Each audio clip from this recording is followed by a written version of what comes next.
Weather update साथी हो। Weather update यस्तो छ, पुरा फगी लाग्दैछ, पानी नि पर्दैछ। चट्टसँगले हेर्नुहोस्, धुम्बो धुम्बो पनि छ। हाम्रो जग्गाको यो दृश्यलाई हेर्नुहोस्, मेरो पछि पछि हेर्नुहोस्, मकैहरू खेतीपातीहरू यसरी लाउँछ। अनि हामी यसरी यो जग्गातिर बसेर हामी मेहनत गर्छौँ अनि परिश्रम गर्छौँ। मेहनतको फल मिठो हुन्छ भनेर मकै रोपेको किराले टुप्पोदेखि फेदमै पुर्याइसक्यो साथी हो। राम्रै छ, जिन्दगी चल्दैछ हाम्रो यसरी हो।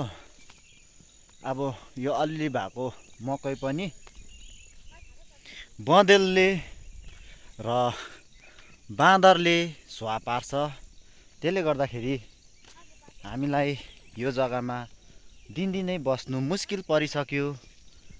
अन्त खेतीहरूमा पनि एनिमलले एट्याक गरिसकेपछि हामीले के खानुपर्ने साथीभाइ हो?